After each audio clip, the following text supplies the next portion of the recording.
Let's get more analysis on this from Ahmed Michel, who is National Deputy Director of Council on American-Islamic Relations. He joins me now live from Philadelphia. Great to have you here with us on TRT World.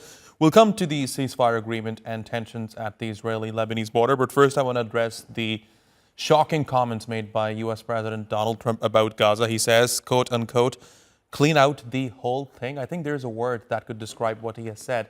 It's called ethnic cleansing. Yeah, no, it's the very definition of ethnic cleansing if it were to happen. Look, the Israeli government has been internally engaged in ethnic cleansing within Gaza by making much of the strip uninhabitable. But to actually move Palestinians completely out of Gaza into East Jordan would be ethnic cleansing. Now, here's the thing, though. President Trump says a lot of things and shares a lot of ideas off the top of his head. Doesn't mean he's serious about pursuing it. So it's not clear whether or not this is just an offhanded thought, whether he seriously thinks this could happen. If he thinks it's a real idea, I don't know what he's thinking, because Egypt has made it clear they're never going to let that happen. Jordan has made it clear they're not going to let that happen. And the Palestinian people have no intention of leaving their land behind so that Israel can take it over, occupy it, and settle it. So that is a complete non-starter. It's a crazy idea. It's not going to happen, God willing. President Trump has got to get serious. If he wants to pursue peace in the Middle East, he's got to accept that he's going to have to put pressure on the Israeli government to end the occupation. That is the only way towards peace. And I think what he needs to do is to play a balancing act here. But what he's doing right now is siding more with the Israeli side. Well, verbally, yes. But it's also important to note that he did force Netanyahu to accept a ceasefire that Netanyahu absolutely did not want to accept. And so we'll have to really look at what President Trump does. Again, the man says all sorts of stuff and tweets all sorts of stuff. We're going to look at what he actually does. And because it's just completely implausible, it's impractical, it's impossible, the idea that Palestinians are going to leave Gaza to another country, I'm not that worried about it at this point.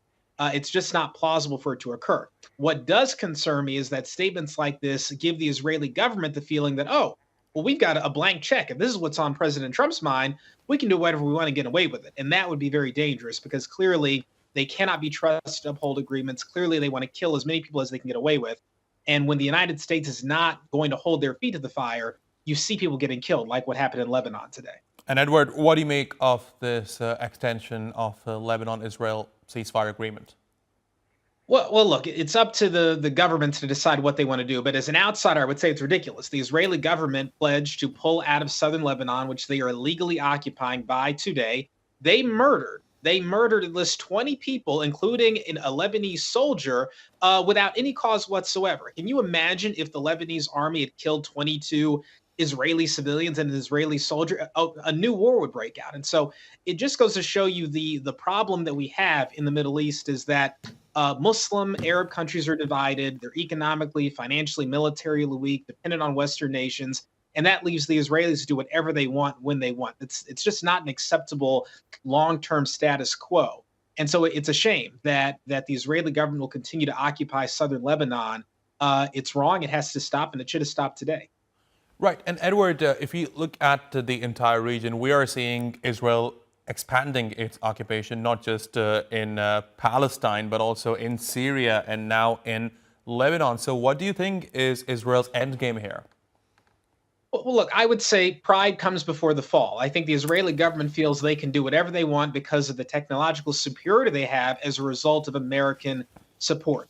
But I would just note that there have been a lot of countries that thought they were on top of the world and could do whatever they want, and it didn't end well for them. And so I think the Israeli government, if they want to become rational actors, have to realize that occupying Syria and Lebanon and Gaza and the West Bank is impractical in the long term. They are creating new generations of people who will just load their government, and there will not be any peace. For there to be peace, there must be justice. And the Israeli government just must stop messing with people, leave people alone, and let people live in freedom. Until that happens, I fear we'll see more conflict and chaos and, sadly, violence. Edward Ahmed Michel, thanks very much for joining me here on TRT World. I really appreciate your taking out the time.